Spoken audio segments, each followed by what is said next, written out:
Well, welcome. I'm thrilled to have you here. Like I said, my name is Nima Shamali. Welcome to the Executive Speaker Series for the Fung Institute. I'll give you a brief background of the class because we have an amazing speaker today that I want to get to. I just want to tell you that this is a really, really wonderful class that we have for you this semester.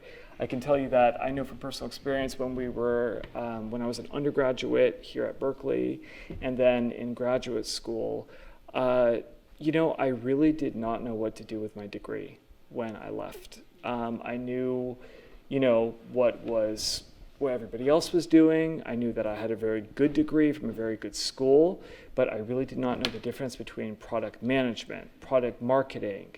I didn't really know what it meant to work in sales operations or consulting or a lot of different industries.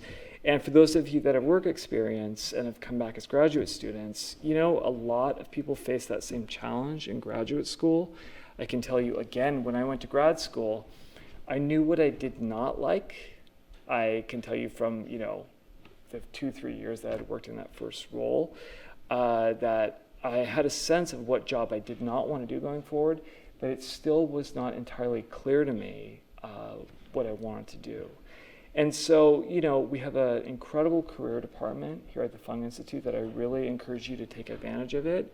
But I'm so thrilled that our leadership team here, led by Wayne Delker, and the rest of our support, Claire, Ashley, everybody that's here, they've put this speaker series for you. And this is really a chance, in addition to the Career Center, to really get exposure to some amazing speakers from a very diverse set of backgrounds and diverse set of job functions. And this is your chance to, I think, really have a lot of opportunity to ask questions, to hear about the career paths and trajectories of people that have been very successful in their careers. And I think that you'll see as the semester unfolds that one of the things that I really hope is impressed upon you is that it's not a straight path for most people, right? It's very few people have had a very just clear trajectory from day one, that they knew what they wanted to do, they got the degree they wanted, they got the job they wanted. There's a lot of, I think, learning along the way for everybody. And if you don't see it in people that you consider role models, I can guarantee you that they've had a lot of kind of forks in the road along the way, that they've received really good guidance from people. And so again, if you have questions throughout the course of your time at the Fung Institute, I really encourage you to be on the Career Center. Use this as an opportunity to learn about job functions. What is it, the day in the life of a product manager? What does that job really mean? What does it mean, to work as a data analyst? Think about different industries. Think about different functions. This is an amazing degree at an amazing school. I love UC Berkeley and Berkeley Engineering more than anything in the world. I was just telling Leyla how grateful I am to the school. But as in any other degree, the degree, doesn't do work for you, right? You're not going to get the degree and then just all these infinite opportunities and self-select for you and everything unfolds. It really is up to you to make the most of that degree, to find out where your interest and passion will eventually be. And there is never a totally clear route to that. So like I said, this is your chance to really learn and interact and engage and just have a very transparent conversation. And then hopefully, after you can speak more with hopefully our guest speakers and me and the rest of our team. But having said that, I think we're going to get started in a bit. Like I said, my name is Nima. This is Wayne Delker, our executive director. I'm sure a lot of you have met him. I'm going to have Leyla up here in 1 second. I did want to spend about 2 minutes to ask any broad questions because we're diving right into the speaker series about the class in general. Yes? Are there assignments for this class, or how is it graded? Yeah, so there will be 2 assignments. The syllabus is up I do apologize, it went up yesterday. There's 2 assignments, so this is clearly, there's not going to be a ton of requirements because it's mostly speaker series, but 2 of the classes we're going to make more interactive project sessions. One will be a personal reflection, and the other will be some more of a project. But it's going to be a lot about your own development, about how do you plan to learn at the Fung Institute? What is your plan to get the most out of this degree for yourself? So it's very much a personal development journey. So there are a couple assignments. I'll have a little bit more explanation, I think, next week. Yeah. Anybody else? Nobody? Okay. So I'll get started. I'll tell you for 30 seconds. My name, like I said for the 3rd time, is Nima. I am the Global Head of Learning and Development at Plug and Play Tech Center. We are the world's most active venture capital firm. I think 7 years in a row running. We've had the most investments of any VC in the world. I'm also a lecturer here at UC Berkeley. I'm faculty at St. Mary's College of California and previously at UC Davis and at the Haas School of Business. I've also been managing partner of the Innovation Advisory Acceleration Technology Partners, and I ran innovation for Yahoo for Marissa Mayer before that. So without further ado, I would like to introduce our speaker for today. We are incredibly excited to have her here. We're so thrilled that we can lead off with her. She has such an amazing background. And in my very limited time talking to her today, I already couldn't get enough. So please give a hand to Leyla Seka.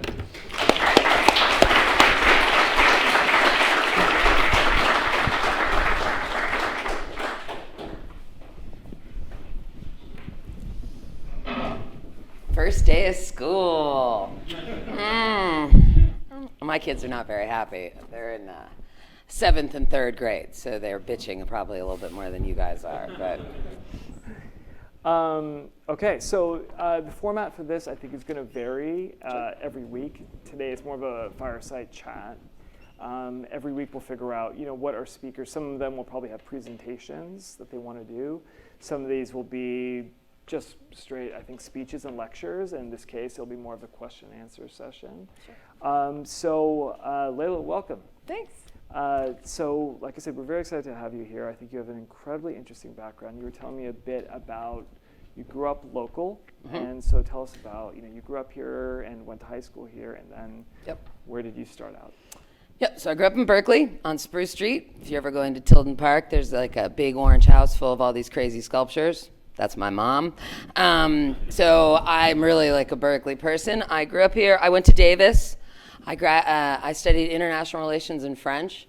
I had absolutely no idea what I wanted to do. My dad was a lawyer. He made a lot of money. I wanted to make a lot of money. So I was like, okay, what do you do to be a lawyer? How do you do to make a lot of money? And it was like, become a doctor or become a lawyer. I really didn't want to be a lawyer because I lived with one for most of my childhood, so that was not super fun. So I went into undergrad pre-med, and then I hit organic chemistry, and that all sort of fizzled down, and I went international relations and French. Okay. I do want to say, by the way, we are going to have a question and answer session, maybe 15 minutes at the end. If you have a really urgent question, though, please raise your hand. So international relations is where you started. So you started out as pre-med, went to international relations. Okay, and when you got into that degree, did you have any idea out the bat, what were you going to do with this when you left school? No, the job I ended up doing didn't exist, right? There was no internet. Shocking, I know. Like, there was none, everything I built my career on didn't exist at the time I was in college. So, there were product managers at companies like Clorox, but, I was not a chemist, right? As I told you, organic chemistry sort of exploded all dreams of any scientific future for me. So I ran to econ where it was safe and just math. So no, I had no idea what I was going to do. In fact, I went to my parents, like I somehow squeezed a 5th year out of my parents because I made them think international relations and French was 2 degrees, which it was, but not really, because a lot of the classes were super overlapped. And then I tried to squeeze more time with my parents paying for my education by telling my father I should go to Sorbonne after I finished. And then my dad was like, yeah, no, you're done. Go make your own money. So I had no idea what I was going to do. And that's why I went into Peace Corps after college. Yeah, so we were just briefly talking about that, which is incredibly interesting. Okay, so where did you go in Peace Corps? So I went to Mali, West Africa. So at that time, which was 20 plus years ago, Mali was a thriving democracy. Unfortunately, it's fallen onto different times since then. But yeah, it was sort of, to be fair, I got into law school, right? So I started, my parents, I'm first generation, my parents aren't from this country. They worked really, really hard for my sister and I to be born in this country. There were high expectations on us about success, right? And making money and America and all of this type of stuff. So in order to get that 5th year, I had to take some graduate school tests. And I took the LSAT. Really did not study very hard for it. The only one I did well on and the only one I didn't try on, which is weird. But so I got into law school and my father really was like, okay, you're going to be a lawyer. And this is like, the hammer started coming down, and I didn't know what I wanted to be, but I knew I didn't want to be a lawyer. All right, I was like, oh, this really backfired. Like I thought I would do bad on the LSAT, I wouldn't get into law school, maybe they'd feel bad and pay for the Sorbonne. I still wanted to go to France, clearly at that time. So I was walking at Davis. I was walking on campus, and I was kind of like, oh my gosh, what am I going to do? And I walked by the Peace Corps recruitment job fair thing. And I was like, yeah, you don't want me. I don't have a science degree. Because at that point, I thought you had to be pre-med, or you had to have like an engineering degree or a science degree or something. And they were like, no, actually, we're starting a new sector, a business sector, small enterprise development sector. I thought, well, I can do that. And they said, really, language is the most important thing. I thought, well, I can speak French. I mean, so I went there. It was very strange. I was the only white person for miles. So I got a little bit of a taste for what it might feel like to live in this country sometimes, which as a white upper class kid from Berkeley, I'd been bussed around. I actually had more experience than most people, but living in the middle of Africa, in like the middle of the Sahel in Western Africa, you get a different sense. So I lived there for 2.5 years. I worked with women. I initially was assigned to work with the railroad. But that was all men. And they really didn't like having a woman come in and like tell them how they were doing their accounting wrong. And like it's a Muslim country. It was I'm very American. I'm very loud. I'm very like I'll say like no, you're wrong. It wasn't really going great with the railroad guys. No surprise probably to most of you. So I found a women's group, and then it ended up being a group that we really gelled together. They made crafts, we're not talking industry here, like dried mangoes and catering and jams and knitting things. But we created a savings and credit so that if someone was having a baptism, we would loan the money out. It was like micro loaning, basically. We modeled it off of what was going on in India. And it ended up being wildly successful. It actually became a nationalized bank, and it's still a bank branch today, and so it was a really successful Peace Corps project. But while I was in the Peace Corps, the internet happened. So that was 1996 to the end of 1998. Right, so I was gone, and then I came back here, and all my friends were driving like Porsches and BMWs, and I couldn't rent like a studio apartment in Berkeley without my dad co-signing on the lease. I was like, what happened? So yeah, I came back to sort of the boom, and really had no idea what was going on. I remember the first time I was like, oh, the internet's great, you're gonna love it. My husband and I went on my parents' like gateway computer, and we went on the Yahoo site, and we just clicked on every rotating GIF, right? Because we had no idea. And so I was like, this is trash. It's like commercials. Like I can watch this on television. Why would I sit on the internet? So I didn't send email until 1999.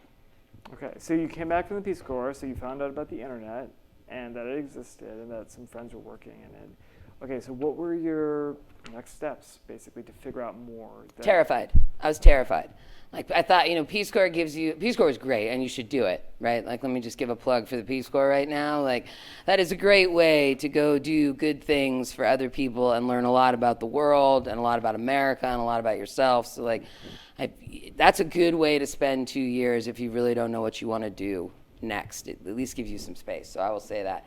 I was terrified, right? I met my person, I ended up being my husband in Peace Corps. We came back together. We'd been making $200 a month. Right, that's how much money you make in the Peace Corps. You don't make any money. So, we got like some stipend. They give us like $1,000 each, and we were like, oh, we're rolling in it. And then we got here, and it was like, live in your mother's basement for the rest of your life, which was sort of what it was looking like. So I was desperate. I went to Craigslist. I went to Monster.com, which probably doesn't even exist anymore. And I started applying to jobs, and I basically came down to 2 jobs. One of them was going to be a broker at Morgan Stanley, which I did not want to do, but I wanted to make money, right? So like my motivation was to make money. I was like, I'm gonna figure out how to make a lot of money because it just feels like if I can do that, a lot of other things will be easy. I'm not saying it's the most aspirational thing to think about, but it certainly isn't. But that was sort of the touchstone I went back to, like, okay, let me think about it that way. And then the other job was an Italian software company was spinning off a piece of its hardware into a startup in San Francisco inside of a like incubator. And that was employee number 1, and the guy was real crazy, and it was way more interesting, so I took that job. So I basically I was an assistant, right? I was like I answered the phones, I ordered things, and I got invited into the room because there were like 5 of us. So yeah, bring her too. And that became a really good crash course in sort of what software development was looking like and what hardware development was looking like. And sort of what was beginning, like there was a froth at the end of the 90s in San Francisco. So it was like bang, it went really crazy. And then there was a lot of extra, it's sort of the same thing right now, to be completely honest, but this froth of extra software and hardware out there that people are sort of playing around with. So I sort of got a quick education in that. Okay, so you, having done international relations, then Peace Corps, you, I'm guessing, had no experience doing software development at all. None. Okay, so you took this job as an assistant, and in this position, you got exposure to actual software development. Did you learn any software development doing this? So I focused more. My proclivity was more towards product and marketing. I look. I'm gonna be very candid with you. In college, I was just sort of talked out of coding. Like I tried to take some of those courses, and that's why I sit on the board of Girls Who Code, and that's why throughout my career I've been so avid about women, coding and doing technical engineering practices and all this type of stuff. Because I definitely was talked out of it. It was much more like, this isn't for you. Like this, come on, go to the econ course, sure, go there, or like go to the poli-sci course, like, and that, it is what it is, but I do distinctly remember thinking I should learn how to talk to a computer. I'll like engage in 101 or whatever it was, and it's like Fortran or something back in the day, and they just talked me out of it. Talk to you out of, would you say, with your family, society? No, the teachers, okay. like the class. Like it was it was all men, it was mostly Asian. I definitely was an oddball. The teacher was a man. I got the sense very quickly that I was not really welcome and that it wasn't going to be an easy or fun learning experience. Okay, so then you became, like you say, product and marketing person. Right. So that startup didn't last very long, which is lesson number 1 in startups. So that was like a year. We managed to do that for a year, and then things started busting up. So the Italian parent company pulled out. They didn't want to do it. So then I was a little lost, right? Because I had done this weird sort of everything job and nothing job, where I'd learned a lot, but I couldn't actually point to my resume and say I built this much revenue, or I built this product, or I built anything. So I talked to the people I had been working with, and I said, well, what do you think I should do? Like, I need a job. I have to pay the rent. Like, what am I going to do?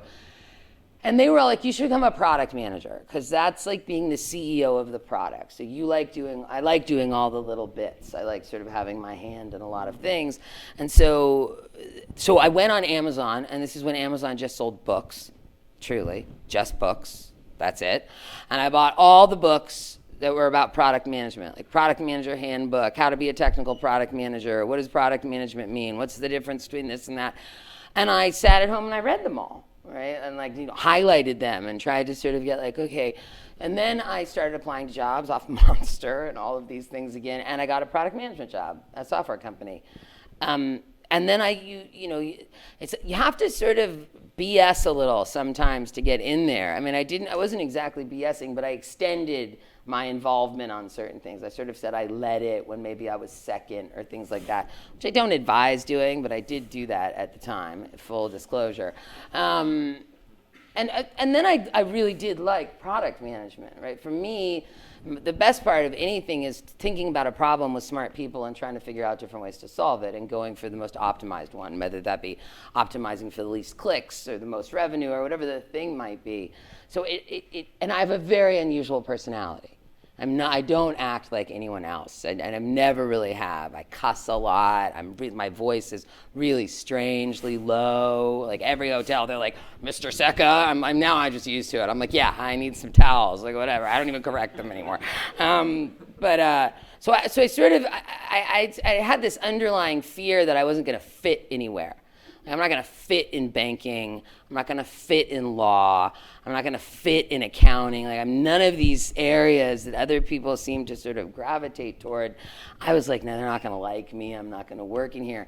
And software at that point too, and I think this is still true, it was just wild, right? Every kind of person. It was like the nerds won. It was Revenge of the Nerds for real. Like all the people who spent all their time like me watching Star Trek and Star Wars and like not going out and listening to music. All of a sudden we were like in charge of the world for a hot minute. It was sort of awesome. So I found a really good groove for who I am as a person, which for me is pretty important at work because I have a heart. Some people, like I know people that can go to work and they act one way and then they go home and they act totally different. And you're like, wow, I mean, that's bananas. I can't do it.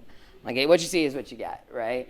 So I started in product management. It was a contingent workforce management software. So trying to help contractors find jobs, right? And this was back when Microsoft was getting sued for co-employment. So it was a big lawsuit, and Microsoft had basically not been paying all these contractors health insurance and all the benefits they deserved, treating them like employees but paying them like they weren't. And so it went to Congress. It was a hot mess, right? So this software made a lot of sense because it would build regulation into how that process worked. So we built that, and this was like 99, and then the whole thing exploded. It was like you could buy a Herman Miller chair on every sidewalk for like $20. Every software company was going out of business. Everything. It was like decimated here. It was crazy. All like apartments everywhere, cars for sale everywhere. Like you could sort of see how people had overspent, like spent beyond their means, and now they were sort of paying for that. So that company got bought by another company. So, and during that acquisition process, I got acquired with it. Okay, so I do want to back up actually, Sure. Because, as I mentioned, one of the things that I'll probably on a weekly basis do is try to delve a little bit deeper into what the actual day-to-day functions are of these different roles. You've all heard about product management. I know, based on last year's class, it seemed like maybe 80% had come direct from undergrad. So you've probably had some exposure to product management, but I'd love to kind of expand on what does a product manager really do on a day-to-day basis? Sure. Like what skills are required? Who do you think would make a good product manager? Who are they looking for that type of role? Sure. And like, what did you think? Like, what did you do on a daily basis? So the role has evolved, which is always how this works. So when I came out, it was a much different role than the role today. Do you want me to talk about the role today? Yeah, tell us, well, first give us briefly about when you started, what drew you to it, and then I'd love to hear about what is the role today, who are they looking for, and who would like that job? Sure. Right? So, I mean, the genesis of the role in general is you go talk to the customers, you talk to analysts, you talk to the press, you talk to everybody about the problem you're trying to solve, right? So at Salesforce, we were trying to solve sales work for like how sales worked, how sales moved through the organization, how contacts connected with sales, how you like close that loop. At this other company, we were trying to close the loop around how contractors were hired and all this kind of stuff. So you spend a lot of time talking to people, and then you basically come up with a thesis that says, these are the 5 things that this software needs to do in order for us to sell into companies that have these kinds of problems, right? Like whatever those problems might be. Once you get a decent handle on what that is, like generally what those problems are, you write a spec, right? So a spec is a requirements document that's sort of, they can be anywhere from, a good one should be no longer than 5 pages long, candidly, because if you can't do it in that, it's probably too complicated or the algorithms need some separate indexing. But you basically sit down and you can write up to a 20 to 25 page document that sort of explains the crux of the problem, the ways in which the customers need it to work so that it integrates with all the other things they have, right? Because you're not in isolation here. It's not like you build software and then off it goes. It has to connect to this thing and that thing and then, all these different things. So you sort of write that document, then you give that to engineering, right? You typically have an engineering lead, right? And most of the way we do development these days is a philosophy called Scrum, so like agile development. So we run in 2-week sprints. So I will go to the engineering team, the engineering lead, and say, here's my spec. This is what we need to build. They'll read it. We'll go back and forth in meetings, questions. What about this? What about that? It goes on and on for a fair amount of time until the engineering team and the product team sort of settle on an overall solution that the engineering team feels they can build in the requisite amount of time, the product team feels will address the need enough to be able to make the sale, and then you sprint, which essentially means the engineers start coding, right? And they code and they check in and they check their work as they're checking in, so you sort of don't need quite as much quality assurance on the back end. They run on a 2-week sprint, and then at the end of the sprint, you check the work, and if it's sufficient and meets all of the points of the story and all the ways you sort of talked about how it needed to be built, you put it into production, right? So that's how software is released. Now, the funny thing is that back when I started this, you released software once a year onto an FTP site, or you sent someone a gold CD, and that was it. And you worked all year long. It was called waterfall development, where basically then you would write like a 200-page requirement document and argue for 5 months, and then 6 months later, you'd get the release. And so you spent all of that year worried about what your competitors were finding out about what you were building.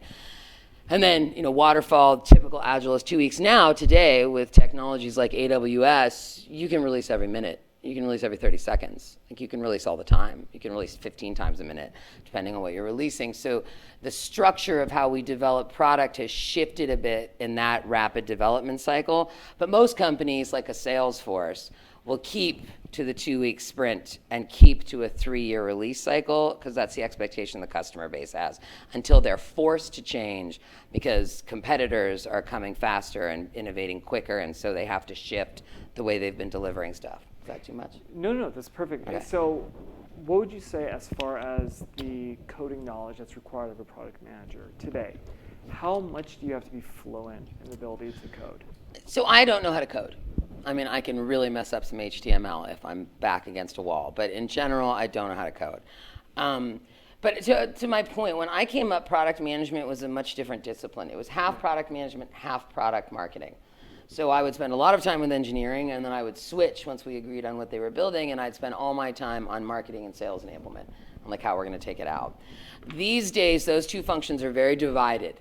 Like every software company, it's very rare product marketing and product management are together. They're separated. In many instances, product management will report up through the product org, but in more, often now, they seem to be reporting up through marketing, right? Going for like a holistic corporate message, and then each product has some sort of piece of the puzzle underneath it. I think that in today's market, the shift has become towards more technical product managers. In fact, more often than not, when you talk to product managers these days, they say we're engineers, right? Like I was an engineer and now I'm a product manager, which I think there's some logic to, because engineering is really complicated. And if you do understand how engineering works, you can sort of build better product with the right product team. Now, the other side of that coin is you spend a lot of time in analysis paralysis, sort of admiring the ugly engineering problem, where someone like me will be like, code now, go, stop, enough, build, and that you need both of those sort of sides of the coins to effectively deliver in this kind of a market. And a lot of schools, I think it's getting more common that they actually have product management courses. Mm-hmm. But for a long time, they didn't have those courses unless you went to executive education, right? So exec ed, these are non-degree programs typically for mid-career professionals. We have some really, really strong product management people here. Sarah Beckman, who's in the College of Engineering and Business School, is excellent at that. But typically those courses are 1 to 2 week courses for people that have a lot of times already worked in product management. So what would you say to somebody that is looking to learn more about that career and gain exposure for them? What in today's market is the best way? Well, I mean, if you have access to take a course on product management, you should, right? Just because it will teach you how the whole how the whole thing works, right? Everything centers around the product, so it sort of shows you how the whole organism comes out. I think that all of you would be doing yourselves a massive disservice if you didn't learn how to code. Now, I'm not saying you have to be Steve Wojcicki or you have to run around and be one of those people and go bananas, but you should be able to talk to the computer. I mean, just consider for a second that the computer is going to run every single part of your life in the next 10 years. Don't you want to be able to talk directly to it and not through someone else? I mean, I sure wish. I'm going to learn how to code, God help me. In one of these summer immersion programs with all these little elementary school girls, I'm going to do that. I think that you need to learn. My niece is going to be a doctor, right? And she's like, I don't need to learn how to code. And I was like, you're crazy. Just learn how to code. So you should all learn something. It's like some people take Spanish in high school and they're like, hola, and fine. But at least they can say hola and their name and order a beer, right? Can you do that in coding? Because you should be able to at least figure that much out. So that's my shtick on that. For product management, you should have at least taken a couple of coding classes in college, right? I don't think it's a requirement that you have an engineering degree. I think it will help you if you do. Engineering degrees never hurt you. They just don't, right? It's one of those degrees that it just doesn't matter. It always is helpful. So, I think that that's a good prerequisite. I also think if you're interested in product management, you should go talk to product managers. I mean, I think the reason why product management as a discipline has gotten more exciting, specifically around software, is because product managers often are the people that are tapped in organizations to take on the bigger jobs. Yeah. I certainly was. Yeah. Right? I was tapped because I was really good at product, and then that turned into a much bigger job inside the organization where I was running divisions, and aspirationally, I think a lot of people think that's what they want. Yeah. And as far as the challenges of that role, I can say that from my experience working with product managers, a lot of the time I've heard one of the harder parts of the job is the fact that a lot of the people with whom you're working are not reporting to you, right? They're engineers, there are different disciplines across the company that you need to frequently kind of corral and lasso to do work for you, to do different things, but at the same time, you are your own entity that is running this product. So would you say, there are other challenges beyond that? What do you think are the hard parts of this job? Well, management through influence will be that is probably one of the more effective skills you can learn, and you learn that as a product manager. I mean, ultimately people know they have to get the product out, but it's you that's on the line to deliver it. So that teaches you how to build teams and camaraderie. That teaches you how to sort of, I had this running joke at Salesforce where I was like, I'm very successful here because I just make my problem everybody else's problem. And then everyone fixes it, right? So but that's because I was good at influenced men. I was influencing other people to care about the thing that I was passionate about. I mean, I think that you have to, any team environment in business like this, you have to hone a lot of different skills and work with a lot of different people, right? Product management is probably one of the more obvious ones because you context switch between engineering and sales, right? Which are often the two opposites in the company, right? The super dork who wears a sweatshirt and never leaves his house before noon, and then the cheese ball from Chico who's running around with a Bud Light all the time. There's sort of these two dichotomies of these people in Silicon Valley, and product management sort of stands between the two and has to pivot and sort of make them all kind of gel and function together, which is, that's what CEOs do. That's what leaders do. I think the best skill to be a product manager is, are you a good leader? And that can be assessed on a soccer field. That can be assessed in a sorority or a fraternity or in a class or on a project. It's not always assessed in a boardroom, right? Yeah. Okay, so I want to take a minute to see if there are any questions so far about anything we discuss, especially product management, because Leyla's career is a lot of very interesting things. We're going to move on from product management. Anything so far? Yes. You say you had a strong personality. Did you question yourself? Did you try to adapt to some jobs, or were you like sure about who you were and how you would fit into the role somehow? Yeah. No, I was not sure about who I was. No. I mean, I was. I knew it was hard for me to act any differently, which was probably the thing. But I doubted myself a lot. There were a lot of. I changed the way I dressed. I changed the way. I mean, it's different when you're a woman too. Like you're judged on a lot of other stuff that men aren't necessarily judged on. So there was lots of different ways I shifted my behavior. I tried to talk higher for a while. Like, it was terrible. Everyone was like, I was like, I hated the way it sounded, but I was trying to sound more like a girl because I heard from people that my voice was intimidating to the men. I was like, I struggle with that. I still struggle with that. And now I've hit like a certain level in my career where I sit on the boards of giant companies and I'm sort of in the C-suite, and my behavior is not the typical C-suite behavior. So I still struggle with that. I think that if you're pushing yourself, you're always going to sort of, at least for me, I'm always going to be struggling with what do I have to give to get, or what am I interested in changing or not changing. I think that's, at least for me, that's always been part of it. That's a great question. Very good. Okay, I saw another question, please. Two quick questions. Yeah, of course. Number one, you talked about, like for a product manager, it's always a good idea to have some background. Take a couple of examples. For a lot of us here, like software engineers, who come from the opposite end, where we have a lot of experience in engineering, but not the other way. What would you recommend as a good strategy? Take marketing classes.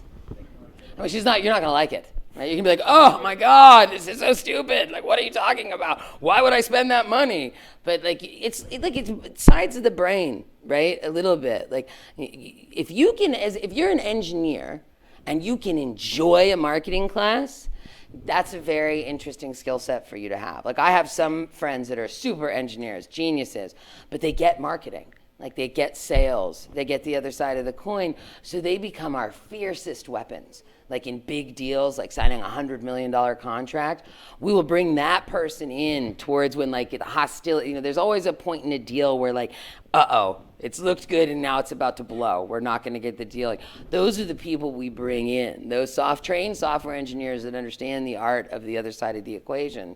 So you just learn, I mean, it's the same, you learn the other side a little bit.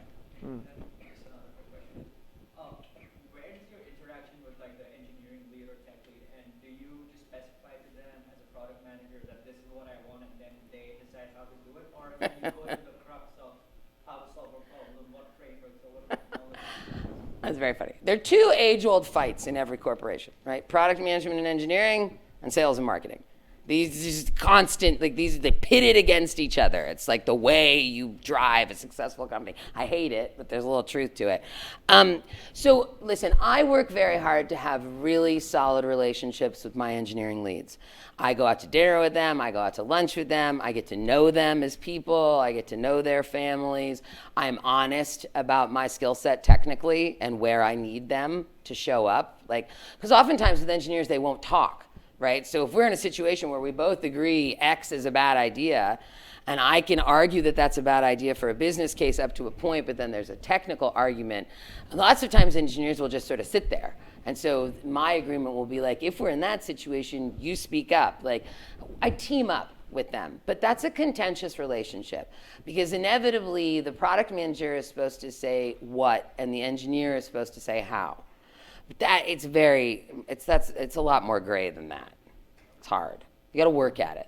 Like any relationship, like a mom or a sister, boyfriend, girlfriend, friend, teacher, any relationship, work is just like that, right? Like somehow we think you have to build the same type of relationships, maybe not at the same intensity, but you have to engage with people in a way that the trust is built so that when you're both up against a wall, which you will be, if you're building with a dev lead, there will come a time where you as the product lead and them at this dev lead are in a bad spot. It just always happens. You want to make sure you have each other's backs in that moment, or else it goes really bad. Yeah. Great. Okay, please. How does product management change from working, say, like in a relatively small company, like just starting out, versus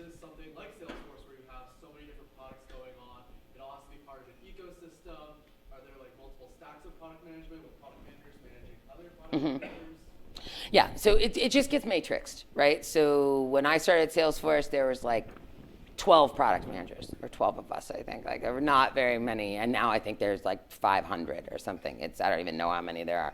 It gets more matrixed, and every company does it slightly differently. I mean, the thing about being a product manager at a smaller company is you're gonna have a much more well-rounded experience. You're gonna work a lot, and you're gonna have to create decks and go on sales calls and do all these different types of things, but you get a richer sense of how the whole process works when you're on a smaller product line.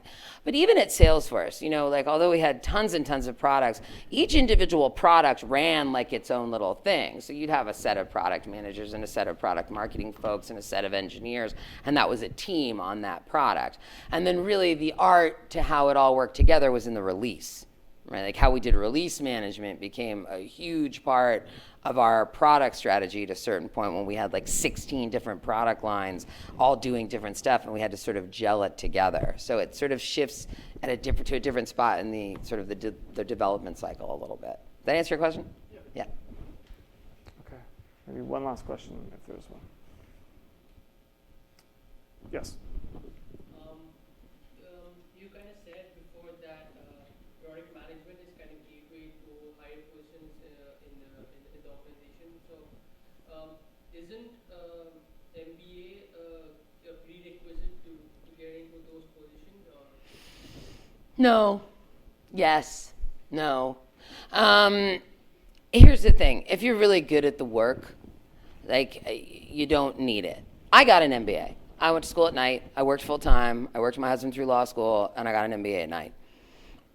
Mostly because my mother was insistent that I have a graduate degree. That is really the reason. But I also, here's the thing, I didn't want to not be in the club, right? I didn't want my resume to be up against someone else's resume and them to be like, well, he has an MBA, right? Which was a very real thing for me, right? Like, it was a very, very real fear. And I'm glad I got my MBA, because I got a lot better at accounting, which ended up, as I got those higher up jobs, ended up being really important, because I spent way more time in the numbers as I became a general manager and like ran up into the C-suite. You spend much less time writing specs or doing anything on the product. You spend all your time analyzing the numbers and trying to understand how you're going to make the sort of the marks or whatever. Look, education is never a waste. Okay, the only thing that people can't take away from you is your education. So if in getting an MBA, especially at a school like Cal or a lot of schools in the Bay Area, is a great way to network into Silicon Valley, if that's what you want to do, right? If that's where your sort of passion lies. Yeah, I would mention that, the difference between kind of technical management and, I would say, general management. Actually, Wayne has a very good interview that was out last week about your kind of career choices, that if they can still read that. Sure. Yeah, if we can get maybe a link to everybody for that. It was a really strong interview about how you made that choice about which kind of path to follow. Oh, you mean the thing between how you decide whether you want to be in the standing R&D side or engineering versus the general management? Yeah. It's a tough choice. Yeah. It really comes down to what really, where you get your own job satisfaction, and they're both equally valuable Yep. to the company. I said that with the tragedy is sometimes folks feel they have to leave the technology side to go into general management to be successful. You really don't. Yeah. You have great careers on both sides. Yeah.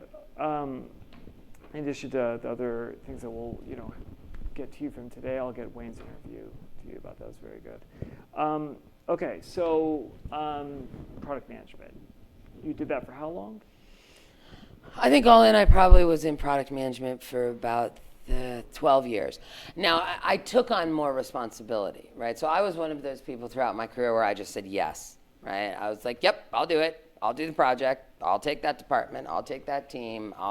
I said yes for most of the early part of my career. I just was sort of, I was super ambitious. And as I told you already, I had high aspirations for what I wanted to accomplish. So, so I took on marketing. And again, I sort of grew up in a world where I did product and marketing, and I'm good at telling stories, right? Which is really what marketing ends up being. Can you tell the story in a way that is different and interesting enough so that the press wants to write or you catch the customer's attention? So I was pretty good at that. So I took on marketing, but mostly I was in product. That's where the majority of my energy went. Okay, was it marketing or product marketing? It was marketing and product. So I was running pipe, Okay. right? We were doing product marketing too, but I was running pipe, I was running campaigns, I was running all the online, all the ad, SEO, SEM. I was running sort of the whole marketing department and the product department. Okay, so how did you find your responsibilities kind of shifting as your job split into these two then?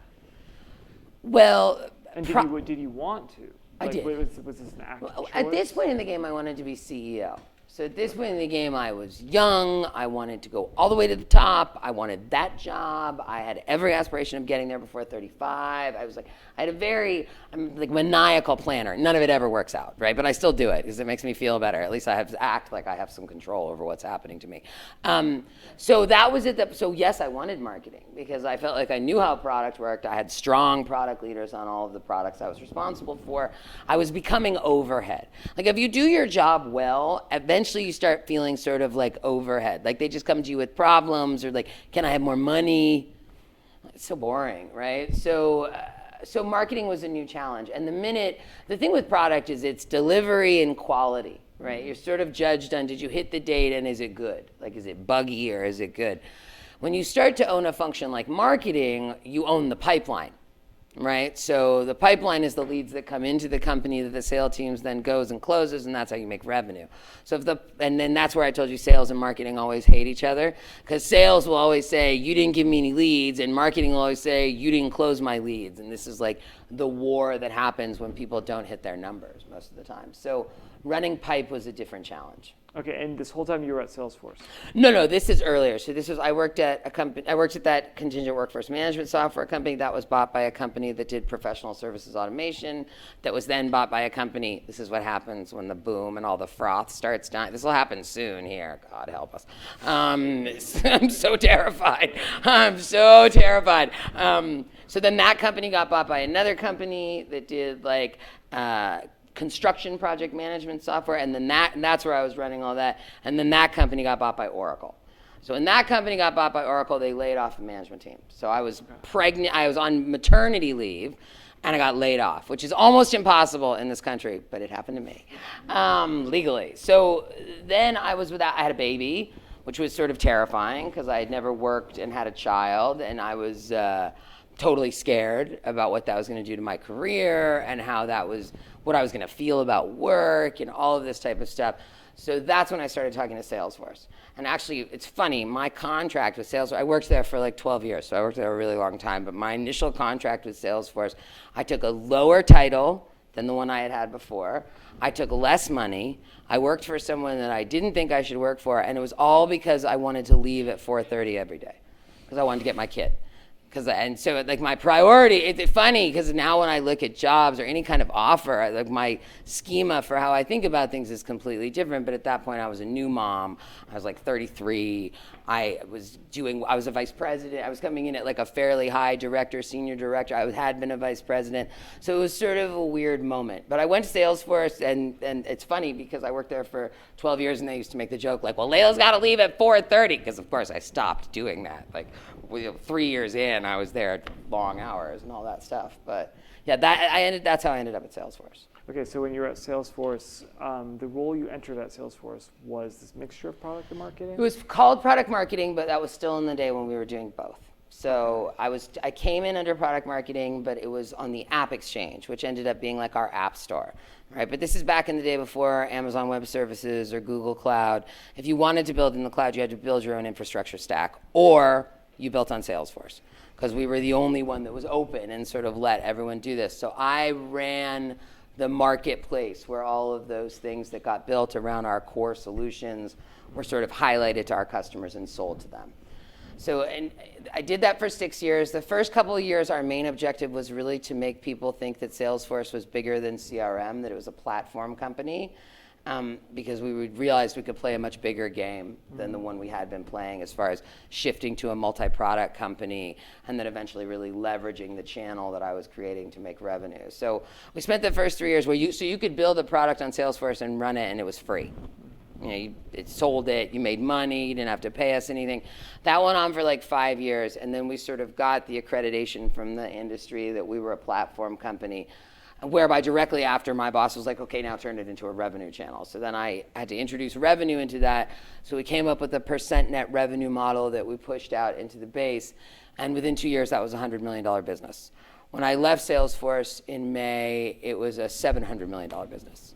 So grew very well, considering everything. Yeah. And I love that you mentioned, product marketing and how it's changed. That it's another thing that I think a lot of people don't know the specifics of what that role means compared to actual marketing.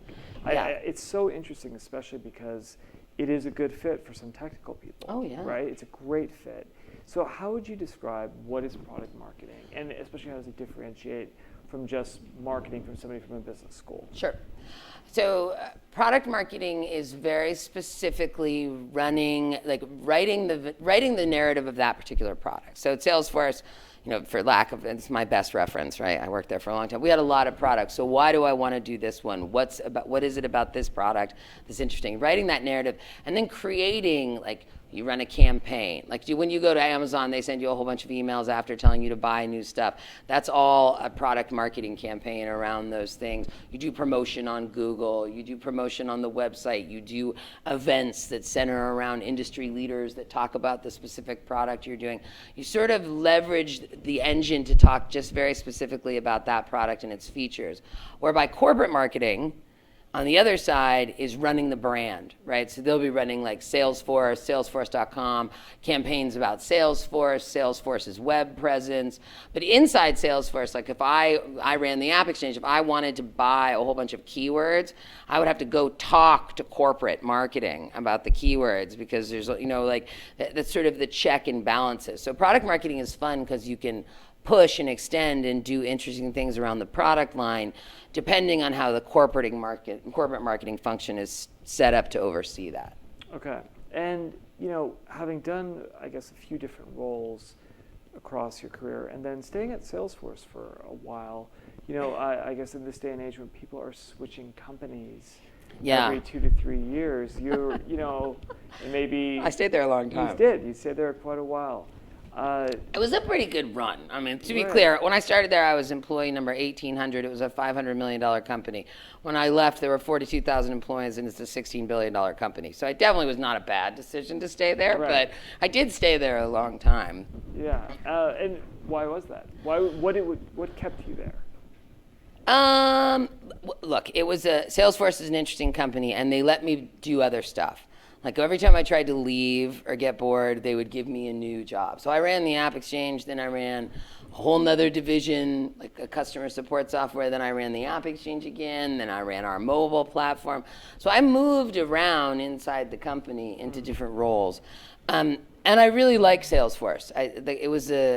It appealed to me as a company because it was sort of approaching being a company differently than other ones. When I first went there, we had this 1-1-1 model, which now seems very common, that corporations have a philanthropy associated with them where they donate and give money. No one had done that before Salesforce. So, being in the Peace Corps, that clearly appealed to me. You get a week off to volunteer, they match your donation amount to charities, all these types of things. But then, Salesforce also took a stand. So there's an old story. About 5 years ago, my friend and I, she was running HR at the time. We'd been friends for a long time. We went to our CEO, Mark Benioff, and we told him the women weren't being paid the same as the men. And it was sort of a shocking moment where he was like, nope, there's no way that could be the truth. There's no way, that's not our company. And I was like, no, I really think this is happening. And, kudos to him, because he said, go look. And we did. And in fact, it was the case. There was a $3 million discrepancy where the women, and some men, but the women weren't being paid the same. And then we ran the analysis the next year. And again, there was another $3 million discrepancy. And then we ran it again, another $3 million discrepancy. Now, we bought north of 80 companies in that period of time. And when you buy a company, you buy their hiring and their salary practices. But the point really being, it shows you how institutionalized some of the ways things work in our society are, specifically around women and minorities and sort of the way things work. And to work at a company that was willing to take a stand on that. And we went, I met the president, Obama, by the way, see what I'm talking about. I met, we hosted an Academy Award-winning dinner at Patricia Arquette's house. I sat next to Jennifer Lawrence. I went to my life went totally crazy for a period of time because we sort of became the face of equal pay in technology. And that, my goal with doing that was not only to change Salesforce, but really to shake. I said to Mark, if you say this, there's no way any other company can hide. Like if you stand up and say our company, the biggest company in San Francisco, is going to run a pay audit, every company in Silicon Valley is going to have to answer for that. And sure enough, that's become the norm. Like now that's part of the questions. Everyone asks, like, what's your pay? Like, how do you do equal pay? So I was for me, Salesforce stopped just being a job and became a mission, right, with equal pay. And then I became the executive sponsor of the Black Employee Resource Group at Salesforce. And I grew up in Berkeley. Right, I was taught that, although I wanted to make money, I was taught that you spend your life in service to others. Like you spend your life trying to make it better for people that have it worse than you. So Salesforce allowed me to really flex that muscle while still running a $700 million business and being a very successful software executive. So, a lot of times when we think about companies today, we think about your generation coming out into companies, you have a very different expectation of working than the one we were raised with. Like I was raised to say thank you and shut up and be happy I had a job, right? And do your best and get out of there and done. And that was never super appealing to me, but I was like, okay, that's what it is. It shifted in the last 20 years quite a bit where you can bring a lot more of your full self to work. So you have to, when you look at the type of work you want to do, you also have to look at the type of company you want to affiliate with and what they stand for, and does that match up with what you stand for? Because if you make that connection well, you can stay somewhere for 12 years. I was happy there. I really was. It's just at the end, I was like, Jesus, I'm going to be here longer than I lived with my parents. I got to get out of here. I'm going to try something new, or I'm never going to get a shot. But you spend a lot of time at work, a lot more time at work than you spend pretty much anywhere. Right? Like if you think about it, you get a couple days on the weekend and sometime at night, but if you don't like what you're doing all the time, those people that do work that they don't like. We all see them. You see them on the bus. Some people are stuck and that's terrible, but that's what they have to do. You are not stuck. You go to Cal. It's like one of the best schools. I mean, bravo, you got into Cal. Like I didn't, by the way. But you have every opportunity in front of you, so you can consider your work life and trying to make it rich, not just rich in money and in position and in power and all of those things, which are lovely and intoxicating, and I like all of those, but also rich in regard to like how you feel, right? I felt good going to work there. I felt like I was making a difference beyond just making money. Yeah, that's amazing. Any questions on this for Leyla? I'm really impressed by your fight for equal pay. I'm just thinking from my professional experience that at some point, I'm sure someone had to say to you, that's $3 million out of our profits. Like taking that story and flipping on its head the other way. So no, it was really, so when we came up with the idea, right, and then we didn't know. Right, we had no idea what the problem could be. And it's sort of this thing where if you look, you have to fix it. Like that's the law of the country, right? So most people just don't look. And when we were socializing it, we went to a lot of senior people in the company, and a good number of them were like, don't do this. No. You're like officers of the company, your executives, your responsibilities to the company. This is a huge liability. You absolutely should not do this. And so it was a friend of mine. I'm glad I had her. We sort of had each other's backs, but we did struggle with it. And then ultimately we both felt that it was the CEO's decision. And if he had said no, we would have walked out and gone on working, right? I probably would have left a little earlier, but I sort of thought he was going to say no. Like both our moms called us the minute we walked out of his house, and they're like, what'd he say? Because we were like, what's he going to say? Are we going to get fired? Are we going to get in trouble? Like this, it was, we actually didn't think that, because he's a very nice human being. He's a very like real, normal, for all his, sort of pomp and circumstance. So I wasn't worried about my career or anything like that, but I did think it was a very good possibility he was going to say no. Because at one point he asked us, how much could this cost? And she was the head of HR, so I was like, I'm not answering this. But I remember she said anywhere from $5 million to $100 million. We have no idea how big this problem is. We have no idea how bad it is in regions, like in Europe, in Latin America, Japan, in areas where typically women are not even as vocal as they are in the United States. So there was a lot of, it was not, it's funny because at the time it really just felt like the right thing to do to both of us. It ended up being an incredibly courageous thing to do. And there was all kinds of backlash and all kinds of weird things that did happen. But it's still probably one of the things, outside of like my kids, it's the thing I'm most proud of, that I ever did. It was worth it. And, we all have a responsibility in this. And I say this a lot too. The men have a really big responsibility in this because you can actually affect this change. You see it much more than we did. Like she and I got up to the C-suite, so we got access to things that in the past we hadn't had access to. And that was a concerted move. Like our boss went and said, where are the women?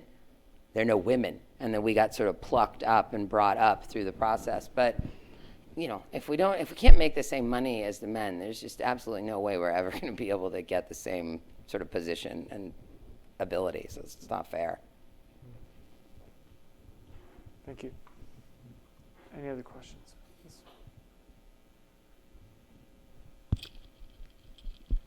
Yeah, I think it's really amazing. I can tell you, having worked at a few different companies, how important and kind of the norm that transparency around salaries have become now. I know at Yahoo, it was a thing that a lot of people volunteered information on their salaries just so that we could have transparency. It's complicated, right? I mean, it's complicated. I'll tell you, and there's a further piece of the story since we're on it, right? I knew there was a problem. Like I could tell, right? I was with other product leaders and they'd be talking about like buying a Tesla and I'd be like, I could buy a Tesla, but that'd be so stupid. Like I wouldn't be able to go to Safeway if I bought it, like that'd be dumb. So I sort of had this sense that and they didn't come from family money, like I knew who they were. So I sort of had this sense, but there was this one sort of critical thing that happened. As I was running this division, it had been very ill when I took it over. It was making about $7 million in revenue. And in 23 months, I grew it to 34 million. Like it was a crazy run, right? So we were crushing it. The numbers were off the charts. Everyone was very excited. I had 4 people that worked for me, 2 women, 2 men, vice presidents, senior vice presidents, all that kind of stuff. So the time comes for bonuses and stock options and all that stuff. There's every year this happens. So they give you something and then you go fight to get more and you try to get as much for your team as possible. So I really was doing well, so I fought hard. And all of these people had worked at Salesforce for at least 5 years. I got them all chunks that were far higher than anything they'd ever gotten before, right? All 4 good chunks. So it all came back and I sort of was like, did anyone do more of these 4? Should I give one more? I thought, really, it was a total team effort and everyone executed beautifully. It's more than anyone's ever gotten. I'm splitting it in 4s and I'm just giving it away. So then you have these meetings, right? So my assistant sets up the meeting. The first meeting's with one of the women executives. Great job, performance review, here's your money. Oh, Leyla, thank you so much. I had such a good time. I love working here. Thank you for all this money. This is amazing. Great, super, awesome. Next meeting happens to be a woman. Tell her, great job, performance review, here's your money. Oh my God, Leyla, so much money. Thank you so much. I love it, so much money. Then the man comes in, the first man comes in, great job, here's the money. And he looks at me and says, I want more money. And I was like, in my head, I'm like, I need a new head of engineer. I'm like thinking, this guy's out of here. Like, I just fought hard. Like, no. But he says that to me, and I'm like, okay, I'll take it under advisement, whatever. Say some sort of bitchy thing to try to make him move on. Really irritated. And then my COO walks in. So this is the guy I run the business with. Like, this is the guy I wake up in the morning and I talk to my husband and I talk to him. I go to bed at night, talk to him, I talk to my husband. Like, we run the business together all the time. And so he was the one I was suffering. He was the one I thought maybe I should give this one more, but I didn't. So he sits down, performance review, blah, blah, blah. I give him the money and he says, I want more. And he and I were close enough so that I was like, okay, stop it. We're stopping this meeting in that format and we're switching to a different conversation. And I said, what makes you think you can ask for more money right now? Like, it's the most money you've ever gotten. He's my partner, so I can talk to him openly and fluidly. And he looks at me and says, I always ask for more money. That's what everyone does. That's what we were all told to do. That's what we were all trained to do. And it was like someone slapped my face because I was not taught that. I was taught to say thank you. I was taught to act like you like a present even if you don't. I was taught to act like if anyone gives you anything, it is a present. Like my mother would have killed me if my reaction was anything other than, oh, thank you. That's lovely, thank you. But it was a total, it was like, it's like someone slapped me in the face. And I had been in this conversation with my friend Cindy about equal pay, but that was the moment when that happened where I was like, we got to do it. We got to do it because it's just institutionalized. It's like in our society, the women are told to say thank you, the men are told to ask for more. Like, what is this shit? This is not okay. Like, this is not. And so once that, and it was me, right? I consider myself pretty on the edge. I will say the uncomfortable thing. I'm not afraid to question authority. I had been the one sort of saying, oh, thank you, thank you, thank you. Were all those times I should have been asking for more? So no wonder the guys were buying Teslas, and I was like, how am I gonna pay my mortgage? Like, oh yeah. Because every time they got asked, they got something, they said more. And every time I got something, I said thanks. Right? Like, it's interesting patterning that's sort of built into the way we all function that I think you coming out with the benefit of having had technology in your pocket for the majority of your life, right? And sort of having, I hope you all are more woke than my generation was, right? So, but there's a lot of interesting ways that you can think about how you help people in the business world by just questioning the common thing that keeps happening over and over again. Great, thank you. Okay, so we are starting to run a little short on time. So I will just ask you this. So you recently left Salesforce. I did. Again, and you told me a little bit outside about what your plans are. If you could maybe in 5 minutes or so tell us Sure. about the decision to leave Salesforce and what your plans are for the future. Leaving Salesforce was really hard. It was really, really hard. It took me a really long time to do it. And it was super scary. And it still remains scary every now and then. I worked there a really long time. I had a really good time there. I had a really good experience there. I did very well there. I worked there from 33, I worked there from the time I was 33 until I was around 45, right? So the thing that sometimes happens when you work in the same place for a really long time is they just remember the 33-year-old. Right? And they don't really see how I've changed and I'm such a strong personality and I'm so loud and I say shit in a college classroom and I'm not, so it was easier for them to just see that. So I felt like I wasn't getting as many opportunities as I wanted. I also felt like if I didn't leave Salesforce, I was just going to retire there. And that didn't seem super interesting. I felt like I should try something else. So a whole group of my friends, they're mostly women, and I are starting a venture fund. So that's one of the things I'm doing. So we've raised like 25 million. We have about 5 more to raise. We're not public yet, so I can't really tell you much more than that, but we've already started investing. So that, another area, candidly, that I saw a lot of issue in was venture, right? Because we would be operating executives, and a lot of the men would cycle out and go into venture, and then they'd call the other operating execs and be like, hey, give me $100,000. We're going to invest in this company. And they would all be doing all this, but they were never calling the women, right? So I was like, oh, God, here we go again. Like, these guys are making all this money in a side gig, and none of us are being cut in. So I was friends with a number of them, and I sort of said, hey, cut me in. Like, why aren't you calling me? I have money. I can invest money. So I started investing and realized how much money there was in that. And so the purpose of the fund is to really get more women investing, like more women in venture, and all of the women in the fund are senior operators at like major companies. So it's cool, it's fun. I will go back and get an operating job at some point. It's just I've been lucky enough to have the opportunity to not have to race to do that, so I'm not. Okay, very good. Okay, so I think we're gonna leave. We have about 10 minutes or so. Let's do questions for probably 5-6 minutes. We have a mic back there, so if it is some remaining questions. Yes. Microphone's coming. Just a question about basically the negotiation for salary. Have you had any sort of experience, or do you know if Salesforce or big companies have any institutional experience where basically a person is asking for so much that it ruined the relationship? Or let's say they get an initial offer and they just come back and say, I need 50% more, and then the offers just kind of just get this, it's just not going to work out kind of thing. I mean, I have heard of instances where people have come back with a really high counter and the company has walked. Look, the truth is, if they get to the point where they're making you an offer, they really want you to take the job, right? It's hard to get to an offer, and people are picky. One person doesn't like you in the interview cycle. It's hard. So, but they will. I mean, if you ask for 50% more, they'll just come back and say no 7. Right? Companies don't really have a big trip about that. They might think you're bold. It might be, they might be like, well, damn, who do you think you are, right? So you might come in and they might sort of be like, But the only people that really know that are like the HR person and your boss, right? And in most instances, I mean, I always think it's funny when people do that. I'm always like, well, let's see. Maybe you are worth it, and then we'll see if you get it later. But, you have to ask for what's reasonable, too. Like, I've seen people come in and ask for just ridiculous things, and I'm like, you are not that person. Like, you're like a little analyst. What are you crazy? That person's running the whole department. So know your worth, but don't be afraid to ask for it. The worst they can say is no, and then you're no bit worse off, right? Thank you. Over here. Yes.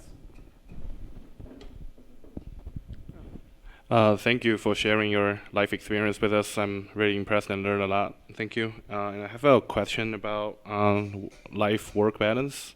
I recall like 2 different experience when you say about your early early stage of a career. So one is you describe yourself as super ambitious person, and you always say yes to most of the work requests. And then when you had kids, you are willing to take a lower title, lower money, and you want to get out of the company by 4:30. So what's your advice to people like us, like young professionals, like 20-ish years old person?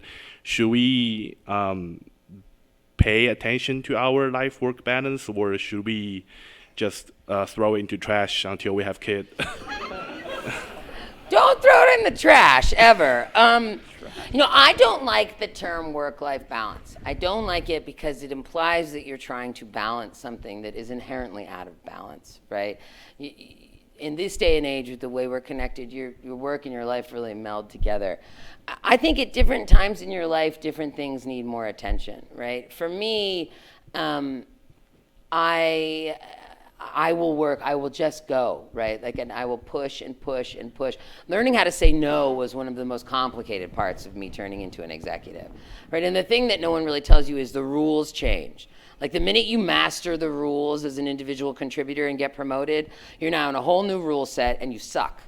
You just suck. Everything that made you great here makes you terrible here. And then you move from this into executive, another whole new rule set, and then you're not going to be good at it. So during those periods of time, you may have to give more to the job, right? But as long as you're sort of open and clear with yourself that you're doing that and you're not sacrificing your health or sacrificing your friends or your fun or your family or your life.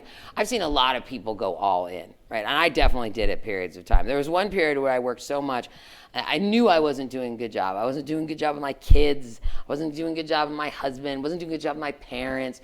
And so I was in the car with my husband and I was like, okay, tell me what it felt like to live with me for the last year. And I won't say anything. Like, I'll just write it down. I won't say, no, you're wrong, or let me argue with you about this. And so he started talking, and I was writing down what he said it, and then I read it, and I was like, oh my God, yuck, I'm terrible. Like, your time's more important than everyone else's. You know, all these types of things, which I totally did think too, right? Like, if I'm honest with myself, I was like, well, I make the money. So clearly my time's more important than everyone else's, which is not true, right? That's a terrible way to go about creating lasting relationships.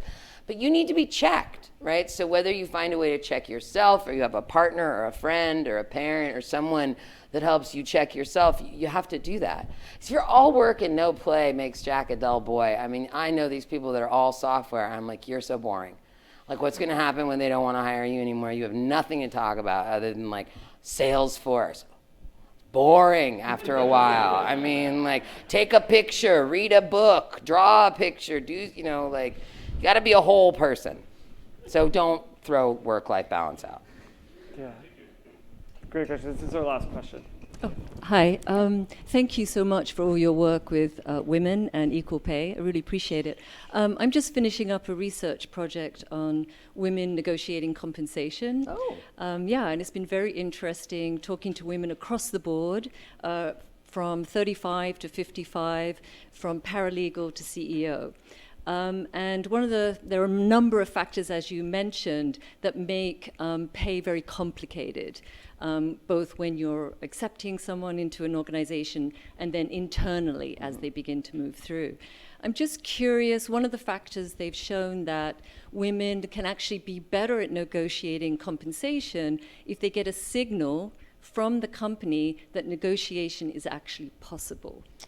And I'm just curious if you have come across any organizations, including Salesforce, that are willing to or have been indicating to women that they should negotiate or that negotiation is acceptable at that stage.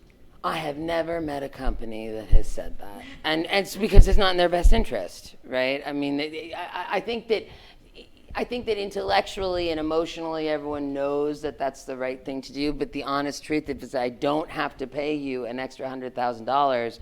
I can go get someone else, or I can go get something else, or I can go buy. Everything's a trade-off in all of these companies. I will say, like, my advice to people is always ask for more. It doesn't matter who, I'm like, ask for more, right? Like, I learned that the hard way, right? Sort of being through that. I've seen companies expose their salary data.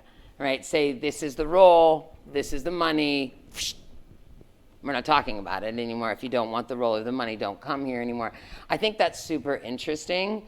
But this is going to be a hard game to break. They love this game. They love it on the golf course. You know, it's just very embedded into the way corporate America works. Like, I got her for cheap. I got him for cheap. This was the way we all talked for a really long time. Me too. Like, I got a deal on him. I can't believe he came in at this amount of money. Because back in the day, that's more or less what we were judged on. Sort of equal pay, and this being woke to this fact has shifted. Companies don't know what position to take, so they take none.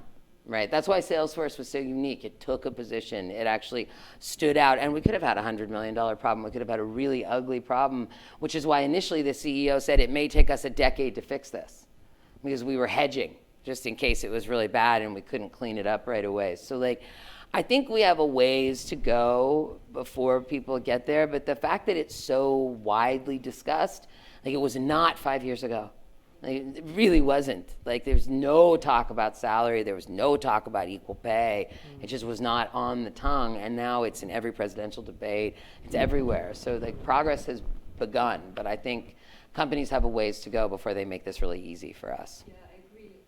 Actually, pretty much all the women that I spoke to had not initiated negotiation. And I think it's a result of what they're hearing and seeing and the groups that they're interacting with, that now, even, throughout their career, when they haven't asked for a raise, they are now starting to do that.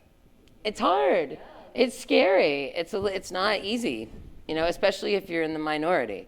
It's not easy to ask for more. It's strangely difficult, but something we have to get comfortable doing. Yeah, I would say it's incredibly inspiring, everything that you've shared today. I really feel lucky to hear this. I can just tell you, I've been inside a lot of companies, and there's a lot of events and a lot of things to raise awareness, and where there's already momentum in those areas, right? That you'll have, and I could say that we had a lot of frequent events about like diversity and inclusion that was, at least in Silicon Valley, the company that we had was already widely accepted. So these were very strong programs that we had, but at that point, we had momentum there. I think to do something like that, march to the CEO's office, right? Yeah, it was sort of ballsy. I didn't even realize it at the time, but and to do something like that really, especially about compensation, where that is where hit them where it hurts. The money matters. Yeah, the money matters. Like, don't kid yourself, right? Yeah. I mean, maybe you can live somewhere where it doesn't matter that much, but if you want to live here, sadly, it matters. It's hard to live here. It's really expensive. I mean, All my friends from growing up are like normal people, like teachers and plumbers, and they can't live here anymore. They all live in like Michigan or something now, and you know, like they can't, which is crazy because they grew up here. Like it's sort of a strange thing, but especially for women and underrepresented minorities, like how can we ever even begin to get things more even if we can't even make the same money for the same work? Like, and it's math, right? That's the other thing. This is not a super emotional topic. It's math, and math is the best, right? Because math is math. It just, if you're really good, you can argue math one of two. Like you can argue both sides of math. I know that too. But the nice thing about pay is it's a pretty concrete number that people can sort of begin addressing, and it makes a big impact on the lives of folks that get it. Totally. Yeah. Wonderful. Thank you so Thank much. you. That was fun.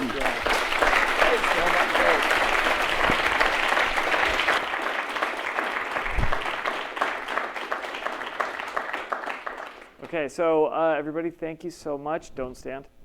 We are out of time for today. I don't know if you have to leave this minute, but if you want to come say a few words, I'll just say, again, expect to receive some emails from me.